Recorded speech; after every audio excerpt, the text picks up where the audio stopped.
Wali Kota Surabaya Eri Cahyadi memarahi sejumlah staf dan manajemen Rumah Sakit Umum Daerah Dr. Suwandi Surabaya. Eri merasa geram lantaran pelayanan rumah sakit dinilai sangat lambat.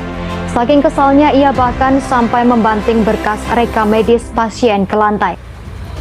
Undang-Undang Nomor 36 Tahun 2009 tentang Kesehatan Pasal 48 Ayat 1 menyatakan bahwa setiap penyelenggara pelayanan kesehatan wajib memberikan pelayanan kesehatan yang sesuai dengan kebutuhan pasien dan hak pasien untuk memperoleh pelayanan kesehatan yang berkualitas.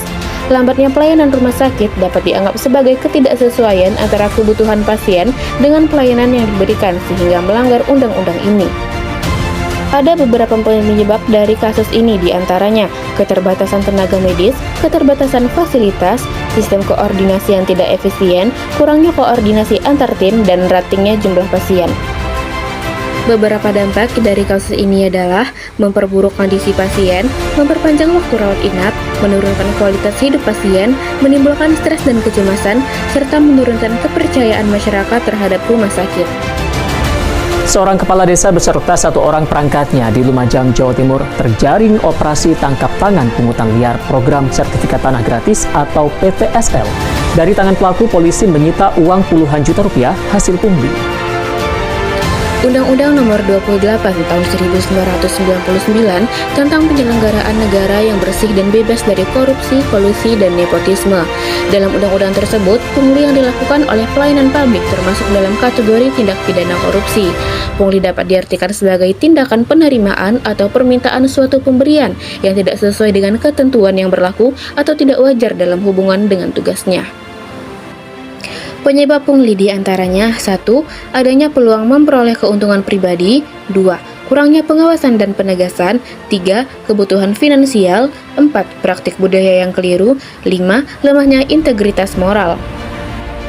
Adapun dampak pungli diantaranya merugikan perekonomian, meningkatkan ketidakadilan, menurunkan kualitas layanan publik, mengurangi kepercayaan masyarakat, menghambat investasi, serta meningkatkan korupsi. Wali Kota Bobi Nasution menyayangkan sikap rumah sakit yang menolak merawat pasien BPJS korban begal. Bobi juga akan mengumpulkan seluruh pimpinan rumah sakit Kota Medan agar hal seperti ini tidak terjadi lagi. Kasus ini telah melanggar Undang-Undang Nomor 24 Tahun 2011 tentang Badan Penyelenggara Jaminan Sosial. Pasal 45 Ayat 1 menyatakan bahwa setiap penyelenggara fasilitas kesehatan wajib memberikan pelayanan kesehatan kepada peserta BPJS.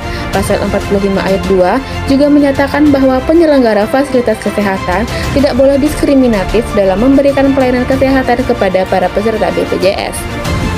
Ada beberapa penyebab penolakan pasien BPJS. Yang pertama, terbatasnya kuota pelayanan. Yang kedua, keterbatasan fasilitas dan tenaga medis. Yang ketiga, tidak sesuai dengan ketentuan BPJS. Yang keempat, kurangnya dukungan finansial. Namun, menolak pasien BPJS sebenarnya menolak aturan dan profesi media. Jika seorang pasien ditolak di rumah sakit, mereka mungkin tidak akan menerima perawatan medis yang diperlukan untuk mengatasi kondisi kesehatan mereka. Hal ini dapat menyebabkan kondisi kesehatan pasien menjadi lebih buruk atau bahkan membahayakan nyawa pasien.